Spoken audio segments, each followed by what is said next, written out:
जय हिंद दोस्तों, कैसे हैं आप सब? कैसी तैयारी चली है आप लोगों की? तो मैं हारिस मुस्तफ़ा आप सभी दोस्तों का आपके अपने परिवार accelerate physics by Haris sir में एक बार फिर से स्वागत करता हूँ दोस्तों। चलिए तो फिर आज हम लोग स्टार्ट करने वाले हैं अपना बहुत इंपॉर्टेंट वाला पार्ट जो कि हम कह सकते हैं कंटिन्यू करने वाले हैं आगे की तरफ। यूपीएलटी साइंस और जीआईसी के लिए सबसे इंपॉर्टेंट टॉपिक है ये। डिफ्रैक्शन का ही पार्ट है, Fresnel half period zone. Okay दोस्त, इससे पहले वाली जो लेक्चर मैंने अपलोड किया था उसमें मैंने आपको बताया था कि डिफ्रैक्शन का इंट्रोडक्शन दिया था। डिफ्रैक्शन और इंटरफेरेंस, विवर्तन और व्यतिकरण के बीच में क्या अंतर होता है मैंने बताया था। डिफ्रैक्शन के टाइप्स बताए थे कि फ्रेस्नेल टाइप्स ऑफ डिफ्रैक्शन होता है, फ्राउनहोफर टाइप्स ऑफ डिफ्रैक्शन होता है। कुछ मैंने की डिफरेंस आपको बताया था फ्रेस्नेल क्लास ऑफ डिफ्रैक्शन और फ्राउनहोफर क्लास ऑफ डिफ्रैक्शन में। हालांकि मैं इसको बहुत ही इलॉबरेट करके बहुत ही डिटेल में एक्सप्लेन करूंगा। आपको याद है इसके बाद मैंने स्टार्ट किया था फ्रेस्नेल टाइप्स ऑफ डिफ्रैक्शन, और मैंने बताया था कि फ्रेस्नेल टाइप्स ऑफ डिफ्रैक्शन को समझने के लिए दोस्तों आपको समझना पड़ेगा फ्रेस्नेल हाफ पीरियड जोन के बारे में। और फ्रेस्नेल हाफ पीरियड जोन के बारे में समझने से पहले आपको समझना पड़ेगा फ्रेस्नेल एजम्पशन के बारे में। तो कल के लेक्चर में जो हमने कल आपका लेक्चर अपलोड किया था उसमें मैंने आपको बताया था कि फ्रेस्नेल के क्या एजम्पशन थे, और फ्रेस्नेल का हाफ पीरियड जोन मैंने आपको बताया था, जिसमें फ्रेस्नेल ने क्या किया था, एक प्लेन एक जो लाइट रेज आती है इन्फिनिटी से, जो लाइट रेज आती है पैरेलल, उसके साथ एक वेव फ्रंट भी आता है, प्लेन वेव फ्रंट। तो फ्रेस्नेल ने क्या किया था कि प्लेन वेव फ्रंट को छोटे छोटे छोटे छोटे कंसेंट्रिक सर्किल के फॉर्म में उसने डिवाइड कर दिया था। और इस कंसेंट्रिक सर्किल का इसने नाम रखा था एलिमेंट्स, ये इसका दूसरा नाम होता है जोन। क्योंकि इसको डिवाइड फ्रेस्नेल ने किया था इसलिए इसको बोलते हैं फ्रेस्नेल जोन या फ्रेस्नेल एलिमेंट। जैसे आपके सामने दिख रहा है, ये पहला जोन है, ये सेकंड जोन है, third fourth fifth six zone है। और पहले जोन के अंदर का एरिया को बोलते हैं फर्स्ट हाफ पीरियड जोन, इसको बोलेंगे फर्स्ट हाफ पीरियड जोन। इसी तरह से सेकंड जोन और फर्स्ट जोन के बीच के एरिया को बोलेंगे सेकंड हाफ पीरियड जोन। इसी तरह से थर्ड जोन फोर्थ जोन के बीच के एरिया को बोलेंगे थर्ड हाफ पीरियड जोन। इसी तरह से nth जोन और nth-1 जोन के बीच के एरिया को बोलेंगे nth हाफ पीरियड जोन। और आपको पता है कि इस प्लेन वेव फ्रंट की वजह से इस पॉइंट P पे हमने क्या निकाला था, हालांकि हमने अभी इंटेंसिटी नहीं निकाली थी। और आज हमारा बेसिक जो टॉपिक होगा आज के लेक्चर का, वो होगा resultant intensity at point P due to plane wave front. इस प्लेन वेव फ्रंट की वजह से इस पॉइंट P पे रिजल्टेंट इंटेंसिटी क्या आएगी, और रिजल्टेंट इंटेंसिटी निकालने से पहले हम रिजल्टेंट एम्पलीट्यूड निकालेंगे, फिर रिजल्टेंट इंटेंसिटी आराम से निकाली जा सकती है। ठीक है दोस्तों, तो कल के लेक्चर में हमने आपको बताया था कि फ्रेस्नेल जोन मतलब फ्रेस्नेल जोन जो होता है उसका रेडियस क्या होता है, nth जोन का रेडियस बताया था। और आपको याद हो कि अगर मान लीजिए कि ये हमने पहले आपने क्या निकाला था, R1 निकाला था, मतलब इसको बोलते हैं रेडियस ऑफ फर्स्ट जोन या radius of first Fresnel zone. पहले फ्रेस्नेल जोन का रेडियस ये कितना आया था, √b लैम्डा आया था। अगर इसको आप मान लीजिए r, इसको आप क्या मान लीजिए r मान लीजिए, तो R2 आपका कितना आया था, अंडर रूट के अंदर 2b लैम्डा, तो उसमें क्या कर सकते हैं, √2r कर सकते हैं। इसी तरह से थर्ड आया था √3b लैम्डा, इससे हम क्या कर सकते हैं, √3r कर सकते हैं। मतलब कहने का मेरा मतलब ये है कि R1 को बोलेंगे फर्स्ट रेडियस, मतलब radius of first zone, radius of second zone, radius of third zone and so on. और इसी तरह से आप लेकर चले थे nth जोन का रेडियस हमने निकाला था √n अंदर n और r। ये आपका क्या फॉर्मूला था, ये आपके सामने फॉर्मूला था रेडियस ऑफ nth जोन का फॉर्मूला √r था। और r क्या है, r है आपका फर्स्ट जोन का रेडियस, जो किसके बराबर है, √b लैम्डा के बराबर है। मैंने आपको बताया था कि जो फ्रेस्नेल जोन का रेडियस होता है वो नेचुरल नंबर के स्क्वायर रूट के डायरेक्टली प्रोपोर्शनल होता है। ये b पे डिपेंड करता है, लैम्डा पे डिपेंड करता है। कल के लेक्चर में ये हो गया था दोस्त, ठीक है, बहुत बढ़िया।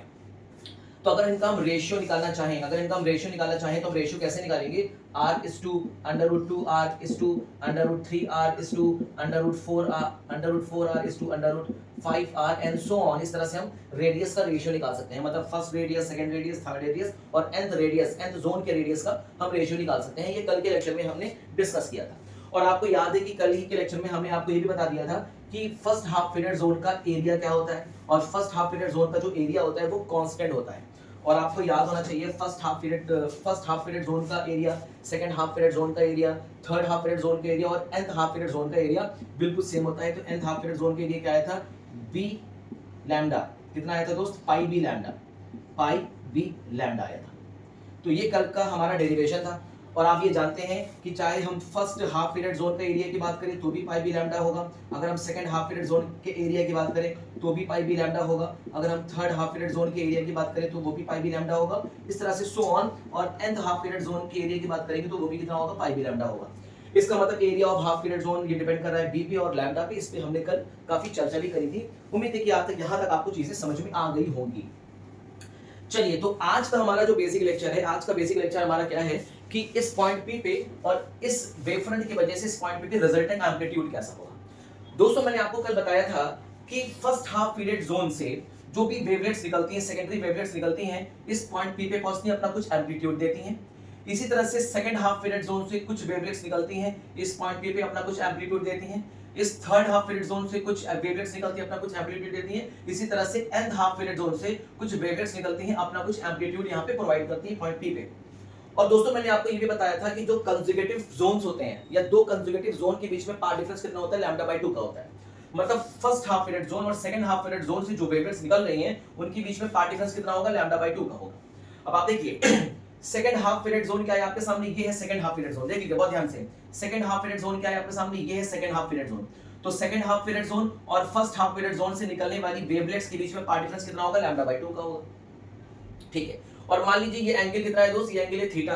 तो आपको पता होना चाहिए जो रिजल्टेंट इंटेंसिटी होती है इस ऑब्लिकली फैक्टर पे डिपेंड करती है। किस पे करती है, ऑब्लिकली फैक्टर पे डिपेंड करती है, 1 + cos थीटा पे होती है। और कल ही के लेक्चर में मैंने आपको बताया था जैसे जैसे जोन की रेडियस बढ़ती जाती है, जैसे जैसे जोन का रेडियस बढ़ता जाता है, उसका इस पॉइंट पी पे इफेक्ट कम हो जाता है, मतलब एम्पलीट्यूड कम हो जाता है। इसका मतलब ये है कि फर्स्ट हाफ पीरियड जोन से निकलने वाली वेवलेट्स का एम्पलीट्यूड सबसे मैक्सिमम होगा और एंड हाफ पीरियड जोन से निकलने वाली वेवलेट्स का एम्पलीट्यूड सबसे कम होगा। इसको हम इस तरह से भी दर्शा सकते हैं। देखिए, पहले हाफ पीरियड जोन से निकलने वाली जो वेवलेट्स होगा, इसका एम्पलीट्यूड सबसे बड़ा होगा। सेकंड हाफ पीरियड जोन से निकलने वाली वेवलेट्स का एम्पलीट्यूड कम होगा, बट अपोजिट डायरेक्शन में होगा, नेगेटिव होगा। क्यों? क्योंकि फर्स्ट हाफ पीरियड जोन और सेकंड हाफ पीरियड जोन के बीच में फेज डिफरेंस कितना है, पाई का है, और पाथ डिफरेंस कितना है दोस्त, λ/2 का है। तो जाहिर सी बात ये क्या करेंगे, डिस्ट्रक्टिव सुपरपोजिशन करेंगे। इसी तरह से M3, देखो जो एरो ऊपर बना है ना, ये सब क्या है, पॉजिटिव इंपैक्ट डाल रहे हैं, और M2, M4, M6, M8 negative impact डाल रहा है, मतलब ये नेगेटिव फेज में है। ठीक है, और जैसे जैसे आप सेंटर से दूर होते जाएंगे, जैसे जैसे जोन की रेडियस बढ़ती जाएगी, वैसे वैसे इनका इस पॉइंट पे एम्पलीट्यूड कम होता जाएगा। जैसे मैं आपको बताऊं कि फर्स्ट हाफ पीरियड जोन से निकलने वाली जो वेवलेट्स होगी, इसका एम्पलीट्यूड सबसे ज्यादा होगा। सेकंड हाफ पीरियड जोन से निकलने वाली वेवलेट्स का एम्पलीट्यूड कम होगा, देखिए एम्पलीट्यूड कम हो गया। थर्ड हाफ पीरियड जोन से निकलने वाली वेव का एम्पलीट्यूड और कम हो गया। फोर्थ हाफ पीरियड जोन से निकलने वाली वेवलेट्स का एम्पलीट्यूड और कम हो गया। Fifth, sixth, seventh, eighth, ninth, लगातार सबका क्या होता जा रहा है, एम्पलीट्यूड कम होता जा रहा है, इस पॉइंट पे कम होता जा रहा है। ठीक है, ये इस तरह से मैंने आपको समझा दिया। और दोनों का एरो अपोजिट है। एरो क्यों अपोजिट है, M1 का एरो ऊपर है और M2 का एरो नीचे, कोई जरूरी नहीं है। आप M1 के एरो को नीचे कर सकते हैं, M2 के एरो को ऊपर कर सकते हैं, लेकिन किसी एक को पॉजिटिव, किसी एक को नेगेटिव लेना पड़ेगा, क्योंकि कंसेक्यूटिव जो जोन्स हैं, कंसेक्यूटिव जोन से जो वेवलेट्स आ रही है वो अपोजिट फेज में है। बहुत बढ़िया।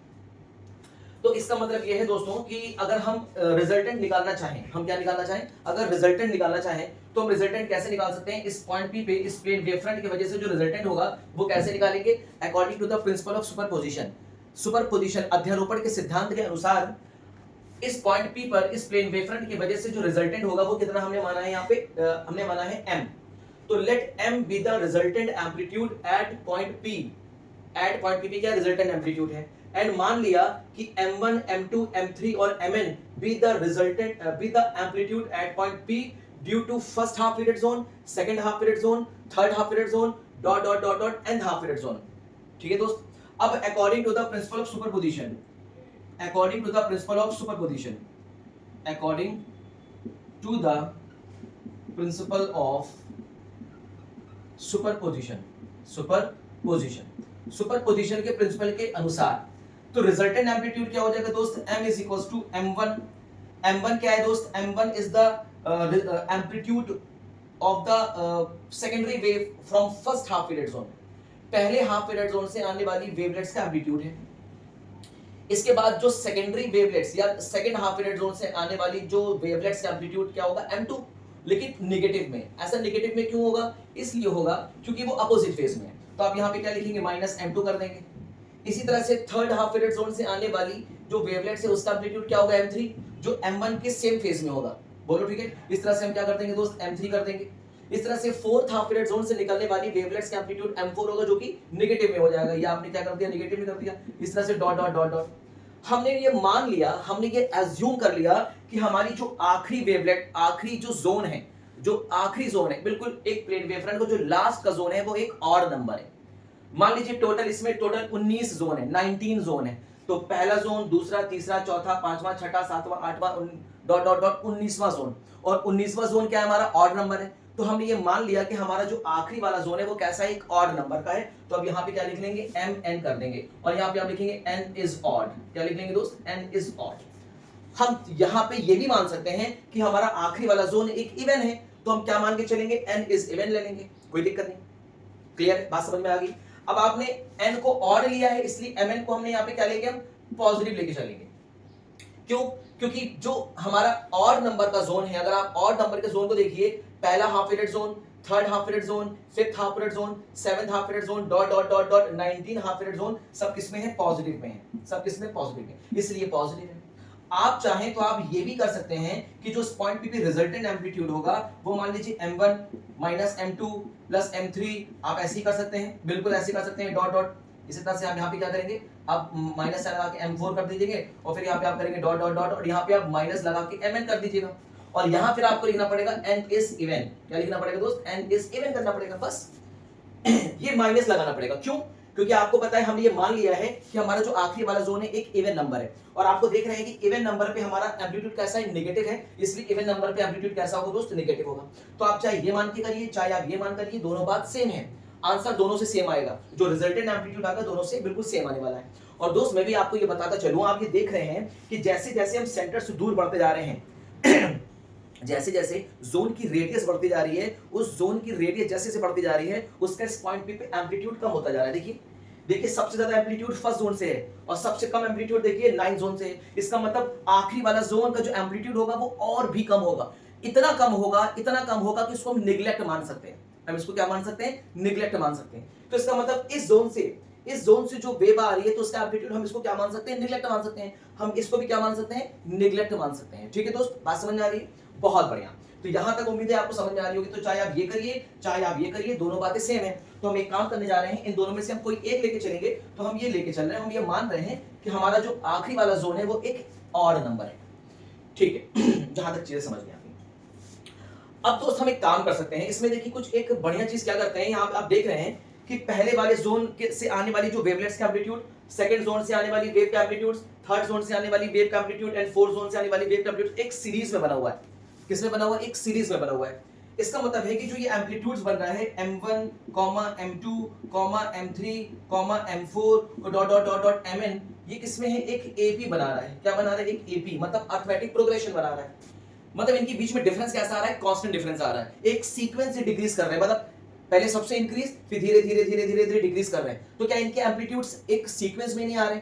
इनके एम्पलीट्यूड का एक डिफरेंस क्या एक सीक्वेंस में नहीं आएगा? अगर इनके एम्पलीट्यूड का डिफरेंस एक सीक्वेंस में आ गया तो क्या ये अरिथमेटिक प्रोग्रेशन ही कहलाएगा। और आपको पता है दोस्त, अगर तीन नंबर x y z अगर ये AP में है, तो हम इसमें क्या कर सकते हैं? y बराबर होता है x plus z divided by 2। जो बीच वाला टर्म होता है वो एक्सट्रीम टर्म्स के सम को डिवाइड करने पे आता है। मतलब mean term is equal to x plus z by 2 आ जाता है। ये z है डिवाइडेड बाई 2। ये AP की कंडीशन है। ये अरिथमेटिक प्रोग्रेशन आपने पढ़ा होगा दोस्तों। तो हम यहाँ पे कुछ AP की कंडीशन अप्लाई करने वाले हैं, और इस पॉइंट P पे हम क्या निकाल लेंगे? रिजल्टेंट एम्पलीट्यूड निकाल लेंगे। देखिए अब मैं आपके सामने ही करने जा रहा हूं, बहुत ही ध्यान से करिएगा, देखेंगे हम लोग कैसे करना है। ठीक है दोस्त, चलिए इसको भी यहां से देखिए रफ कर देते हैं, यहां से इसको भी रफ कर देते हैं। तो आपको समझ में आ गया m1 m2 m3 किसमें है? सब AP में। ठीक है, तो देखिए मैं एक काम करने जा रहा हूं, मैं m1 को एक काम करूंगा, m1/2 कर दूंगा, प्लस m1/2 कर दूंगा, और माइनस m2 कर दूंगा। मैं ऑड वाले को, ऑड नंबर वाले जो मेरे एम्पलीट्यूड्स हैं, मतलब ऑड नंबर के जोन से जो एम्पलीट्यूड्स हैं, मैं इनको बाई टू में डिवाइड कर रहा हूं। कर सकता हूं मैं m1/2 और ये क्या आपका m1/2 दोनों को जोड़ देंगे तो आ जाएगा, तो m1 ही आएगा। हम इसको ऐसा कर सकते हैं। ऐसा क्यों कर रहे हैं, इसकी वजह मैं आपको बताऊंगा। माइनस m2 आप ऐसे रखिए। अच्छा, m3/2 हम क्या कर सकते हैं? m3/2 प्लस m3/2, बोलो ठीक है, और माइनस m4 आप ऐसे रखिए। प्लस हम इसके बाद क्या करेंगे? m5/2 करेंगे, प्लस m5/2 करेंगे, प्लस डॉट डॉट हम यहाँ करेंगे mn डिवाइडेड बाय 2 कर देंगे। बोलो दोस्त क्लियर है? कोई दिक्कत नहीं है, क्योंकि आपने ऑड नंबर को इस तरह से बाइफरकेट किया है, तो आपको ऑड नंबर को भी इस तरह से क्या करना पड़ेगा? बाइफरकेट करना पड़ेगा।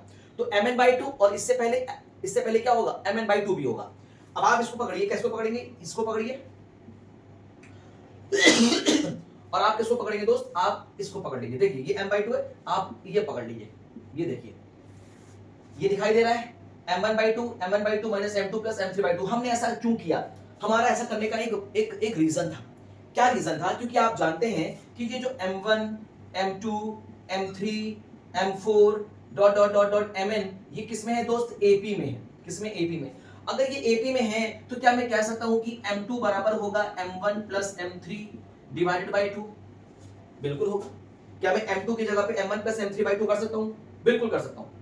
इसी तरह से अगर मैं आपसे बोलूं बताइए m4 क्या होगा, तो आप बोलेंगे sir m3 plus m5 divided by 2 होगा। बिल्कुल सही बात है। यहां तक आपको आई थिंक कोई भी कंफ्यूजन नहीं होगी, बिल्कुल भी कोई भी कंफ्यूजन नहीं होनी चाहिए। यहां तक आपको बिल्कुल भली भांति चीजें समझ में आ गई होंगी। बोलिए क्लियर है? इसी तरह से हम आगे की तरफ कंटिन्यू रखेंगे। तो हमने किया क्या, इस m2 को m1 प्लस m3/2 भाई m2 बराबर क्या होगा? m1 plus m3/2। इसी तरह से m4 बराबर क्या होगा? पीछे का m3 प्लस आगे का m5/2 कर देंगे। इसी तरह से हम क्या करेंगे? m6 बराबर m5 प्लस m6 बराबर क्या होगा? m5 प्लस m7/2 कर देंगे।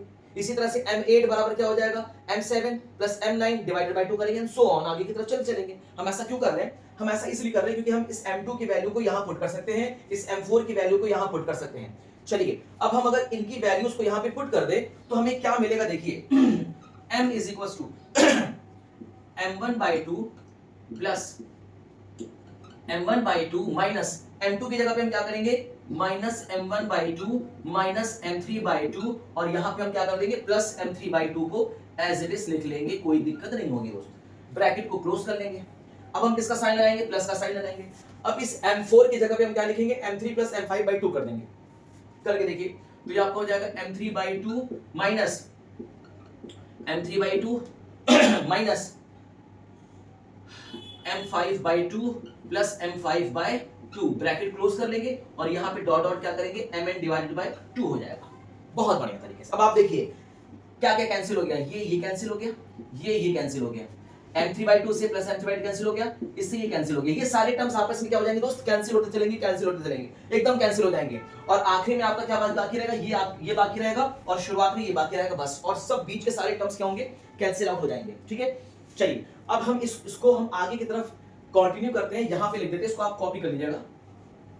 चलिए इसको हम रफ करते हैं, इसको हम रफ कर देते हैं।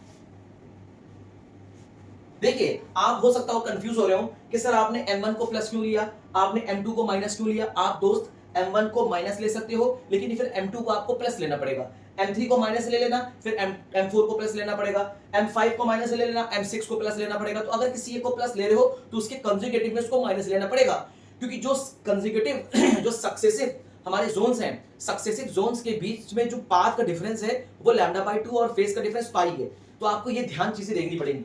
ठीक है, तो first zone, third zone, fifth zone से आने वाली वेवलेट सुपरपोजिशन कौन सा करेंगी? कंस्ट्रक्टिव सुपरपोजिशन करेंगी। इसी तरह से second zone, fourth zone, six zone, eight zone से आने वाली लाइट रे भी क्या करेगी?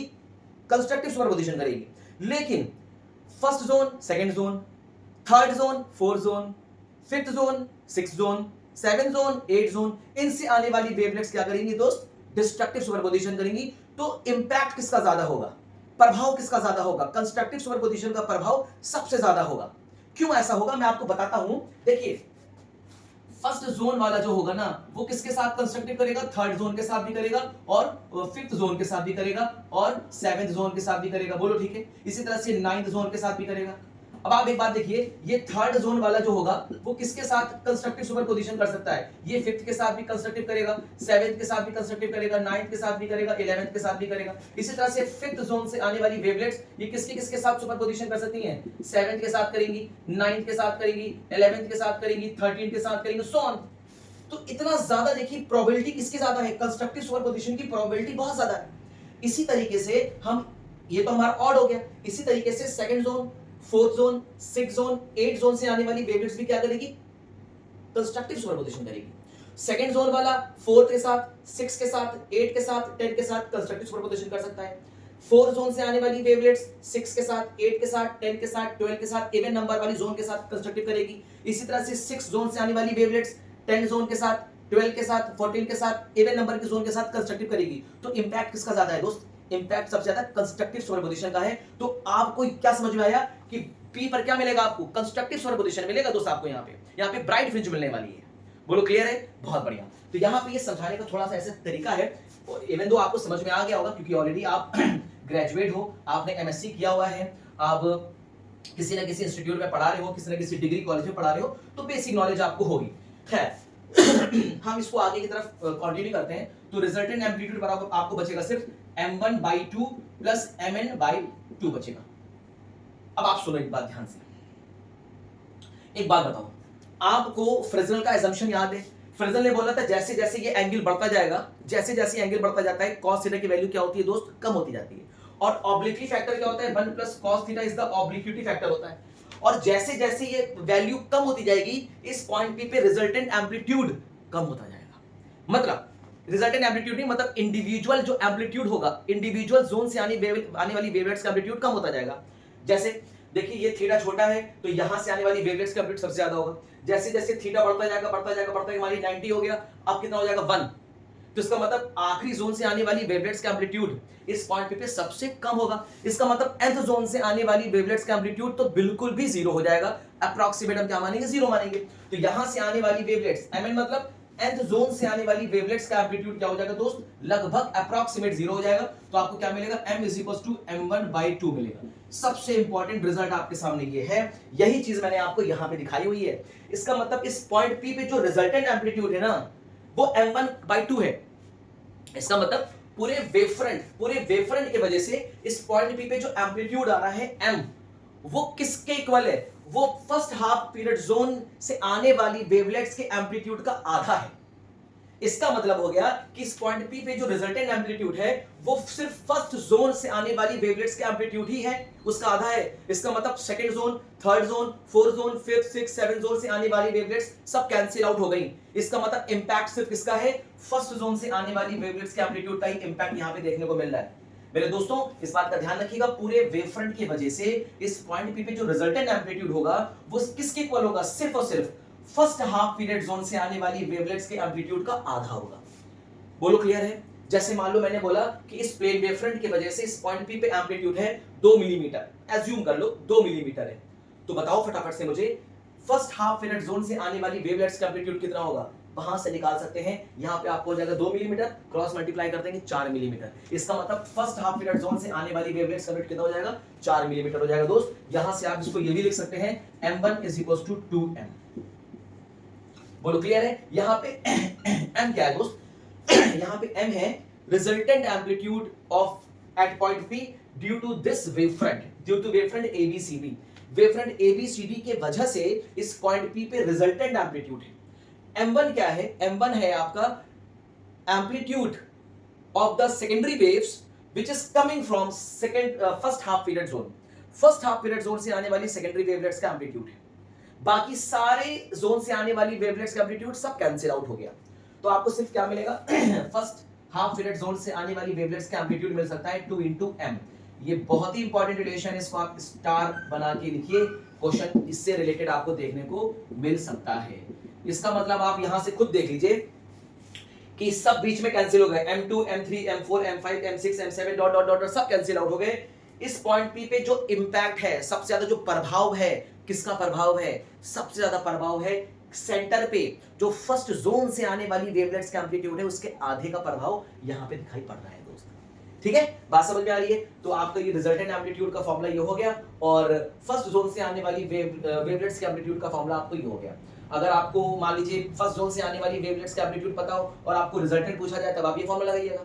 और मान लीजिए आपको रिजल्टेंट एम्पलीट्यूड पता है और आपसे पूछा जाए फर्स्ट जोन से आने वाली वेवलेट्स का एम्पलीट्यूड क्या होगा, तब आप ये फॉर्मूला लगाइएगा। तो इन दोनों में से आप फॉर्मूला तभी लगाइएगा जब आपको सिचुएशन के अकॉर्डिंग लगाना पड़ेगा कि आपको क्या-क्या चीजें कंडीशन दी गई हैं। इसको आप फटाफट से नोट कर लीजिए। इसके बाद आपको मैं बताऊंगा इस पॉइंट P पे इंटेंसिटी कितनी होती है दोस्त। ठीक है, चलिए उम्मीद है कि यहां तक चीजें समझ में आ गई। देखिए n को अगर आपने लास्ट में क्या माना है? ऑड माना है।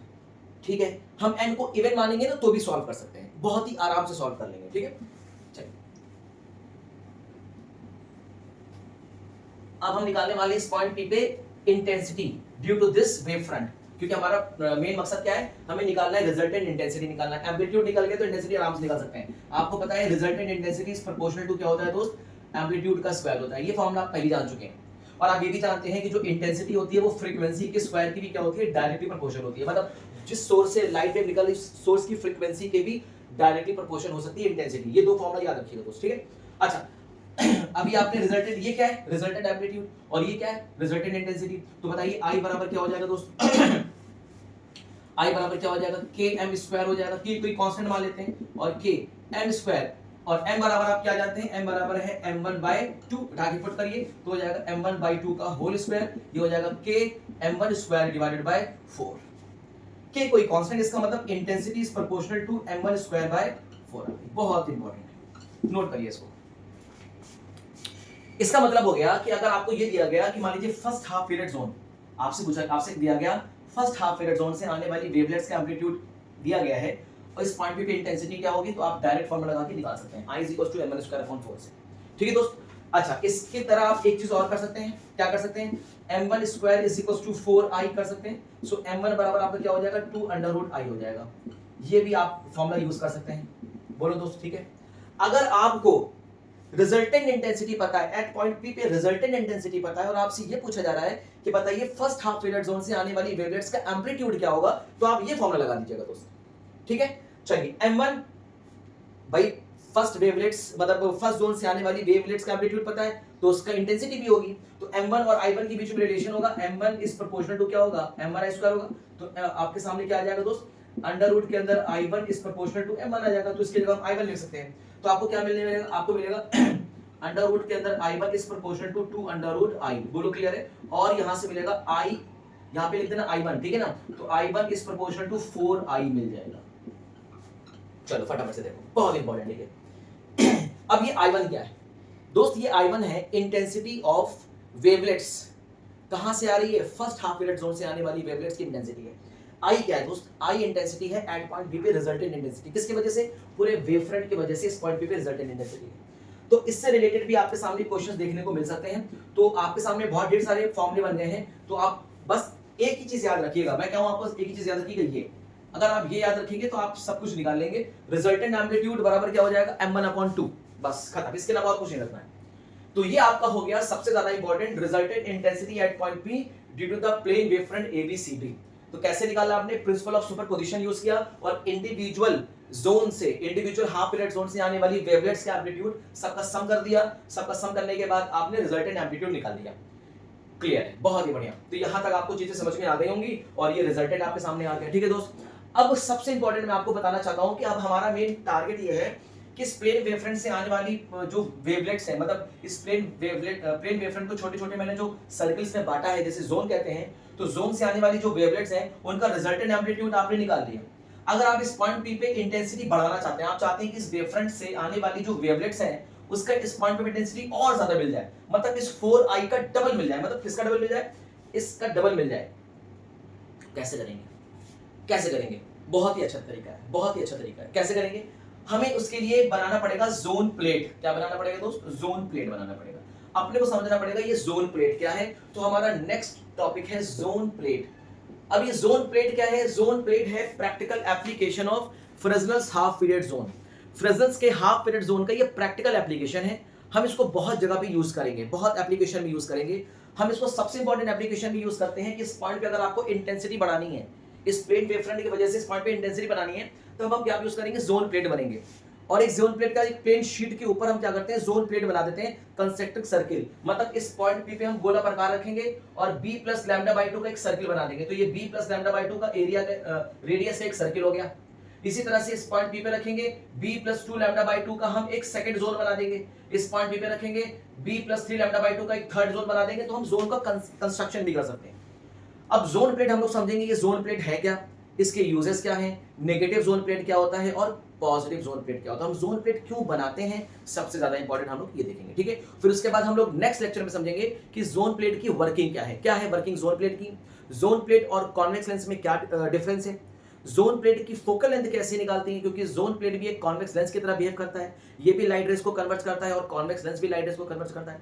तो जैसे कॉन्वेक्स लेंस के पास फोकल लेंस होता है, क्या जोन प्लेट के पास भी फोकल लेंथ होता है? यस, जोन प्लेट के पास भी अपना खुद का मल्टीपल फोकल होता है। तो इस मल्टीपल फोकस को हम लोग डिटरमाइन करेंगे, ड्राइव करेंगे आगे के लेक्चर में। लेकिन आज के लेक्चर में ये समझ लीजिए जोन प्लेट क्या होता है और types of zone plate, negative zone plate and positive zone plate. ठीक है दोस्त, चलिए चलते हैं अपने आगे की तरफ नेक्स्ट स्लाइड में, जो हम लोग डिस्कस करेंगे जोन प्लेट।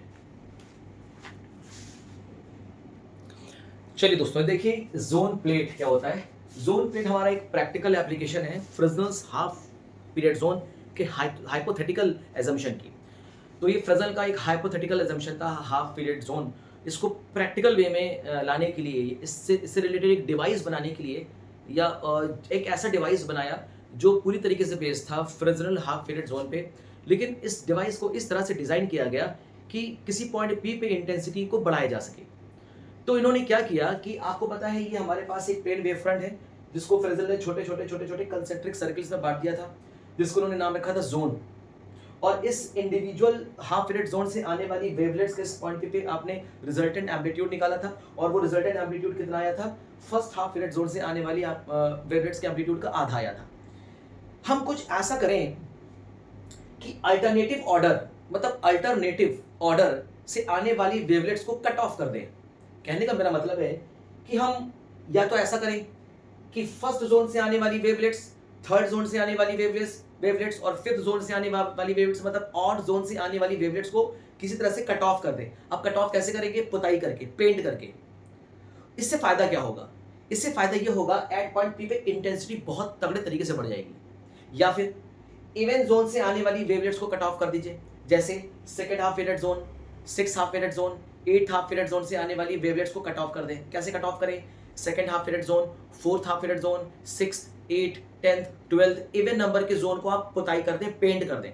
अगर आप पेंट कर देंगे ना, ब्लैक इंक से पेंट कर देंगे, तो इस पॉइंट पी पे देखा गया इंटेंसिटी कई गुनी बढ़ गई।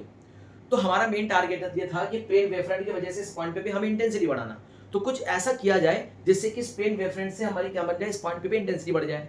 तो फ्रेस्नेल ने क्या किया कि जोन, दो तरह के जोन बनाए, दो तरह की जोन प्लेट्स बनाई। इन्होंने क्या किया कि ऑड नंबर जो आप दिखाई दे रहा है, odd number, first half period zone, third half period zone, fifth half period zone, seventh half period zone को इसने इंक से पुताई कर दी। बहुत इंपॉर्टेंट है, स्टूडेंट्स को बहुत कंफ्यूजन होती है इसमें। आज के बाद आपको कंफ्यूजन बिल्कुल नहीं होगी, मेरी गारंटी है।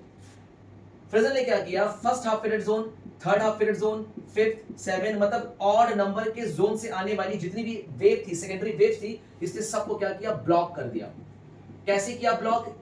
इंक डालकर, मतलब इसकी पेंटिंग करके, इंक पेंटिंग करके, इंक की पेंटिंग करके इसने first half period zone, third half period zone, fifth half period zone, seventh half period zone से आने वाली लाइट वेव की इंटेंसिटी को या लाइट के सेकेंडरी वेव को इसने ब्लॉक कर दिया, इंक पेंट करके, इंक की पेंटिंग करके।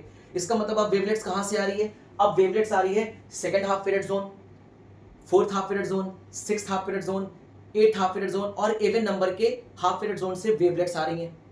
इसका मतलब अब लाइट वेव कहां से आ रही है, मुझे बताइए फटाफट से। लाइट वेव आ रही है second, fourth, six, eight even number के जोन से क्या आ रही है, वेवलेट्स आ रही हैं। क्या आ रही है दोस्त? वेवलेट्स आ रही है। बोलो क्लियर है क्या?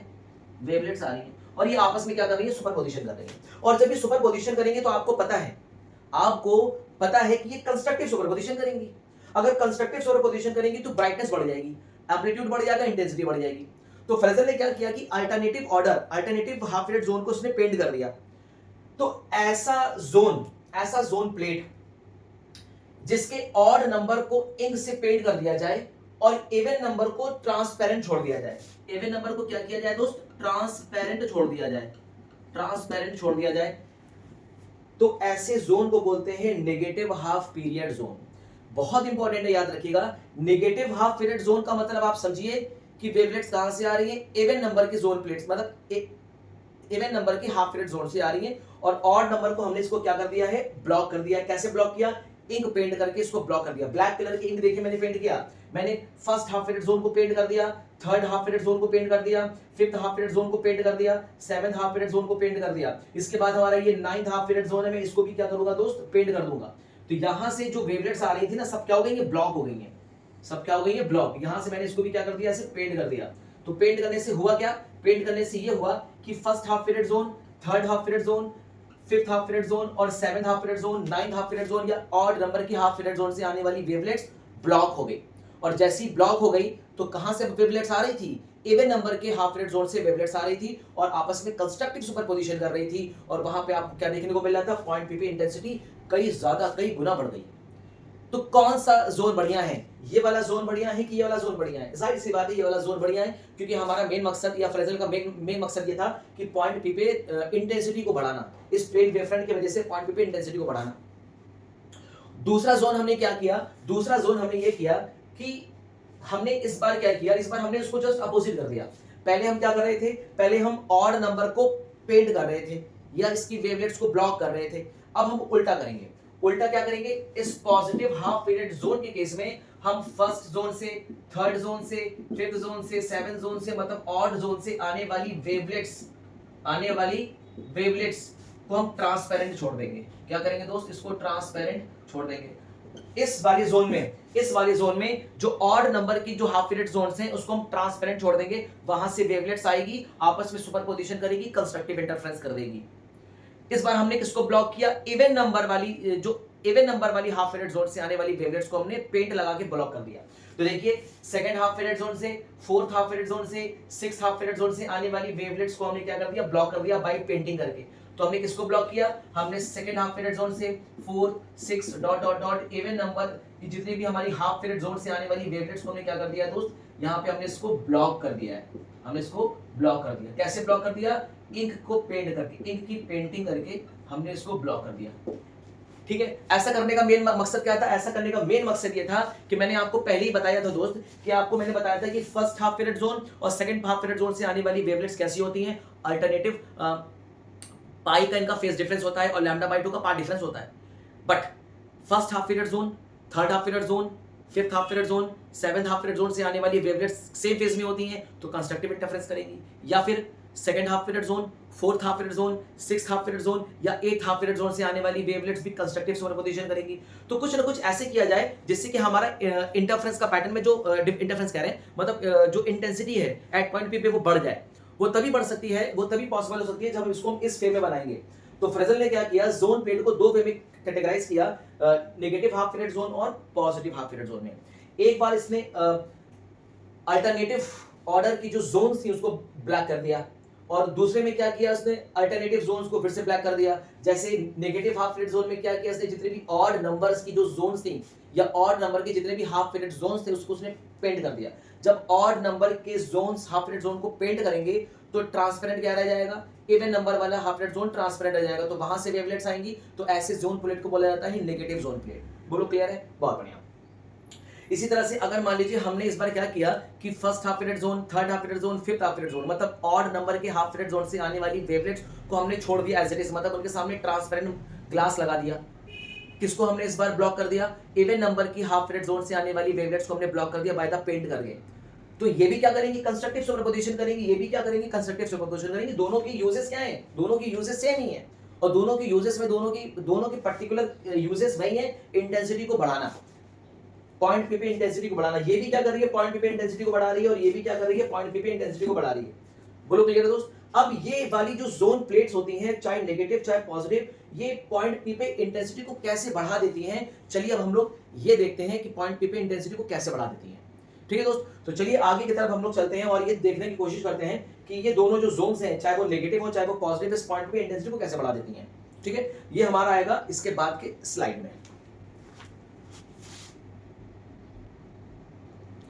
चलिए दोस्तों देखिए, अब हम क्या करने वाले हैं कि हमारे पास एक जोन प्लेट है, और हमने मान लिया हमारे पास एक जोन प्लेट है जिसमें हमने अल्टरनेटिव ऑर्डर, मतलब ऑड नंबर के जो जोन्स हैं, मतलब ऑड नंबर के जो हाफ पीरियड जोन्स हैं उसको हमने क्या किया है, छोड़ दिया एज इट इज, मतलब उस पर ट्रांसपेरेंट कर दिया है।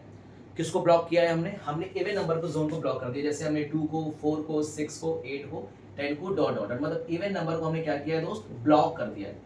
आप चाहें तो आप दूसरा भी ले सकते हैं। ठीक है, तो हमने इवन नंबर को ब्लॉक किया है, तो हमारे पास ये कौन सा जोन प्लेट है। आपको पता है कि अगर इवन नंबर से लाइट रेस आ रही है तो वो नेगेटिव जोन प्लेट है, और अगर ऑड नंबर से लाइट रेस आ रही है तो वो पॉजिटिव जोन प्लेट है। तो ऑड नंबर से लाइट रेस आ रही है कि नहीं, क्योंकि आपने ब्लॉक किसको किया है, इवन नंबर को, तो ऑड नंबर से लाइट रेस आ रही है, तो ये कौन सा जोन प्लेट है दोस्त, ये पॉजिटिव जोन प्लेट है आपके सामने। कौन सा आपके सामने, पॉजिटिव जोन प्लेट है। तो देखिए पॉजिटिव जोन प्लेट अगर आप लेंगे तो देखिए फर्स्ट हाफ पीरियड जोन से आने वाली लाइट रेज ये है, सेकंड को आपने ब्लॉक कर दिया, इसको आपने क्या किया, कट मार के ब्लॉक कर दिया। थर्ड हाफ पीरियड जोन से लाइट रेज आ रही है, आने दीजिए। फोर्थ जोन से आपने कट कर दिया, फिफ्थ जोन से आ रही है, आने दीजिए, सिक्स जोन से आपने कट कर दिया, तो second zone, fourth zone, six zone, eight zone को आपने क्या कर दिया, ब्लॉक लगा दिया, ब्लॉक्स लगा के कट कर दिया है। तो यहाँ पे जो रिजल्टेंट इंटेंसिटी होगी दोस्त, इस पॉइंट पे रिजल्टेंट इंटेंसिटी चेंज हो जाएगी। मान लेते हैं चेंज ओवर कितनी हो गई, m नॉट हो गई है। तो अब बताइए जो रिजल्टेंट एम्पलीट्यूड होगा वो कितना होगा, m1 plus m3 plus m5 dot dot dot m19। मान लीजिए टोटल कितनी है, 19 है, बोलो ठीक है।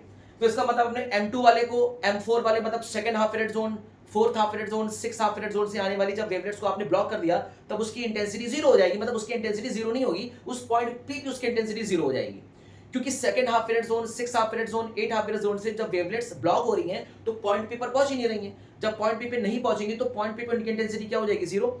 तो हम इवन नंबर की जो हमने जितने भी हमारे एम्पलीट्यूड्स है उसको हटा देंगे, हमारे पास सिर्फ क्या होगा, ऑड नंबर के एम्पलीट्यूड्स होंगे। क्यों? क्योंकि फर्स्ट हाफ पीरियड जोन से लाइट वेव आ रही है, थर्ड हाफ पीरियड जोन से लाइट वेव आ रही है, फिफ्थ हाफ पीरियड जोन से लाइट की वेव्स आ रही है, मतलब सेकेंडरी वेव्स आ रही हैं। तो ये क्या करेंगे, कंस्ट्रक्टिव सुपर पोजीशन करेंगे दोस्त, ठीक है।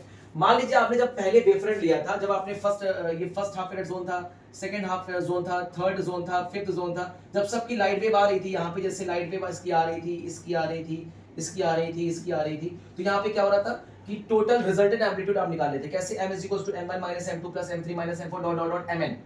तो इसको आपने सिंपलीफाई किया तो सब आपस में कैंसिल आउट हो गया, तो रिजल्टेंट एम्पलीट्यूड का फॉर्मूला क्या आया था, m बराबर m1/2। तो m1 बराबर आपको क्या मिला था, m1 बराबर आपको मिला था 2m, ये आपको मिला था दोस्त, ठीक है। तो जोन प्लेट बनाने का फायदा क्या हुआ, देखिए जोन प्लेट बनाने का फायदा ये हुआ कि m नॉट रिजल्टेंट एम्पलीट्यूड इस पॉजिटिव जोन प्लेट की वजह से इस पॉइंट पे एम्पलीट्यूड m नॉट हो गया। तो मान लीजिए m1 plus m3 plus m5 dot dot, मान लीजिए हमारे पास 19 है, टोटल कितनी है, 19 हमारे पास है। और जो वेवलेट्स है, मतलब first half period zone, third half period zone, fifth half period zone, ninth half period zone, 11th half period zone से जो वेवलेट्स आ रही हैं उनके एम्पलीट्यूड लगभग क्या होते हैं, बराबर होते हैं। क्योंकि वेवफ्रंट में जब आप एक कंसेंट्रिक सर्कल्स बना रहे हैं, जो जोन्स बना रहे हैं, कितने जोन्स होते हैं, इनफाइनाइट जोन्स होते हैं, बहुत जोन्स होते हैं।